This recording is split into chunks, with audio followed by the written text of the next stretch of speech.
I Thank love you. your show. Thank you very much. You're welcome. What's going on? I'm calling. I have a pending I-360 from 2017, November 2017. I filed. Right. You have any idea when? It should when be. you think I'll hear It something? should be very soon. It should be very soon. It could be a delay because they're waiting to reauthorize VAWA, but it should be very soon. Do you have the I-360 approved or nothing approved yet? Nothing. I have. I did send them something to ask about it in December, and they sent me back and saying it's still pending. Okay, so let's see what happens. A lot of these cases are pending because of the thing that's going on in Congress, but everybody expects it to be extended at some point in the next few months. So let's see what happens. Just hang in there. Okay, and Brad, one thing. Yes. One thing, I want to have a change of address and everything. Can I make an appointment to come and see one of your attorney tomorrow? Yeah, of course. Hold on one second. Can I change the address? Yeah. You can do it yourself, but if you want us to do it, we're happy to do it for you and take over your case. Hold on one second. I have a DACA approved.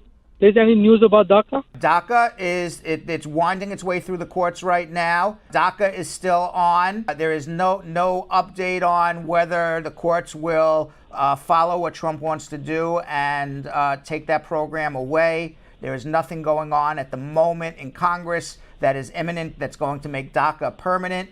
We got to see how the courts handle this, and probably it's going to wind through the courts at least another year or 2 years before we see a resolution. Okay, and the other question is, my DACA is about to expire. I also have the pending I-360, right? And that is expired too. Should I file for both work permits or just one of them? Well, you can do the work permit through the VAWA or the DACA, whichever one you want, but you don't need both. All right, thank you so much. Enjoy your trip. I would do the work permit through the DACA because we know that's extended. Now I'm thinking it through because we know that's extended, and I would just file an adjustment on the I-360 at the present time. All right, thank you so much. You're very welcome. Thank you. Enjoy your vacation. Okay. Thank you. I'm calling. I just recently got my conditional green card of this year in March. Right. March of this year. When we went for the interview in March, the immigration officer was going to deny my application. He approved the I-130 on spot, but he was going to deny the I-45 because I needed to do a waiver for overstaying and a waiver for crimes of moral turpitude, which I didn't know at the time. And he says, unfortunately, the law changed last year where you have to put all your application in at the same time. So he couldn't let me go home and send in a waiver. So he said he was going to talk to his supervisor, and we'll see how it goes. And by the time I got home, what do you mean you're going to go home? Who's sponsoring who? Let's go through this a little bit. My wife. And how did you come to the United States? How did you come to the United States? On a visitor's visa, and then we got married. Okay, so then why do you have to go home? Why can't you just do all your waivers here in the United States? I'm confused. Who's telling you? No. He said, not go home like Jamaica. He said, unfortunately, he can't let me go home, like my home up in here in America, and do a waiver and then send it in because the law changed where you have to send in all your waivers and everything in your application at the same time. So that's what he said. So he was about to deny it, and he said he will talk to his supervisor and see how it goes. By the time we reach home, I saw that I got approved for the green card. Oh, congratulations. So my question is, so my question is, because I didn't know I didn't even know what law he was talking about, because you could always file a waiver at the end of the case. That's what he told me, that I can't do it unless I send it in with my application. Right. So you got your green card, so good. No, so my question is, when it's time for me to remove the conditions, would I have to file a waiver again for overstaying? No, because your waiver was already done. Oh, so it was he approved so it was done by the supervisor? Yes. I'm assuming? Yes. Either so it was done by the supervisor or you didn't need a waiver in the first place, one or the other. You know, what I would probably do is do a FOIA, Freedom of Information Act request, to get your records and see exactly what they did and so that way you don't have any sleepless nights. Okay. All right. I just wanted to make sure. Yeah. One last question. I recently got arrested before I did the application. I put the application in last year of September, and I got arrested in July. Right. Right. And I pled guilty to assault and battery. Right. But it was no jail time, no probation, no nothing. So I pled guilty, but there was no jail time, no nothing. Does that count under crimes of moral turpitude? I'm just curious. It depends what you were found guilty of. Assault and battery. That would be a petty offense if there was No jail time, no nothing. As long as that was your only offense ever, it's a petty offense, and you wouldn't need a waiver. But what if you were arrested for domestic assault on your wife, but you never got convicted? It got dropped. Then it Does got dropped. that count as crimes of moral turpitude? No, because it got dropped. So it sounds like you never needed a waiver in the first place. It sounds like you just had. Yeah, that's what. So why did the immigration officer he was about to deny my application because of that? Right. And then he went to the supervisor, and the supervisor said, "No, this is a petty offense. He gets a green card."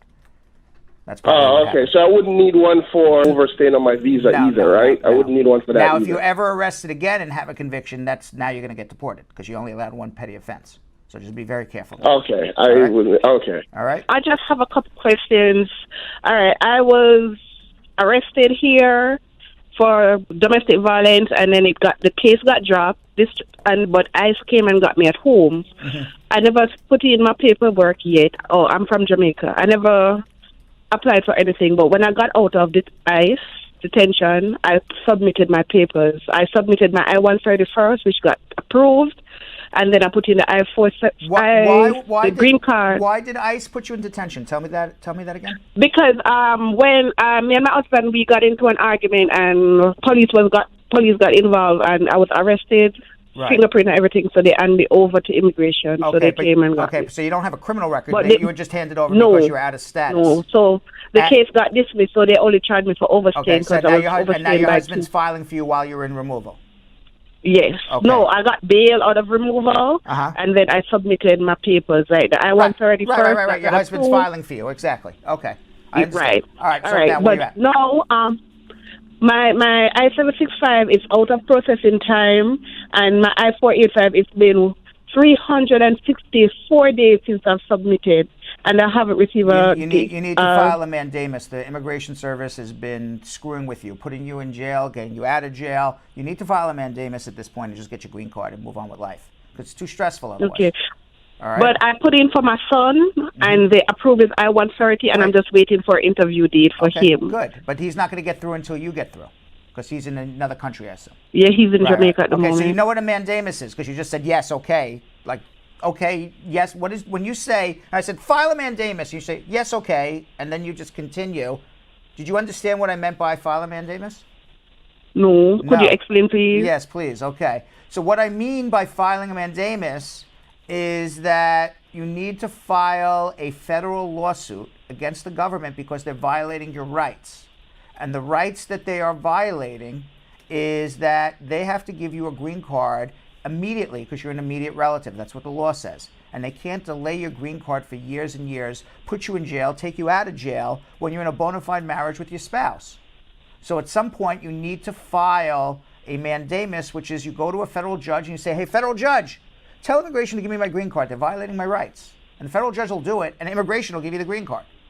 And it happens like that in weeks. Okay? We as lawyers do that for you. You don't do that yourself. So I want you to understand when I say file a mandamus, you just say, okay, I didn't think you understood, so I'm glad I explained it. All right? So hold on one second. Hold on. What? Okay. What's another question? What's another question? Another question is, you think it's because my case got dismissed long after I applied for my green card? That's why. No, I think the government's violating everybody's rights. So you need to go to a federal court, or you can sit on your thumbs till the cows come home, and that's how everybody. That's what everybody's position is right now. Sit on your thumbs, let them keep violating your rights. I wonder why I'm not getting my green card. I wonder why they're doing this. I wonder why they send me this letter. Because they're because they're screwing with you. And they're screwing with everybody else who's filed. So what I suggest is file a mandamus.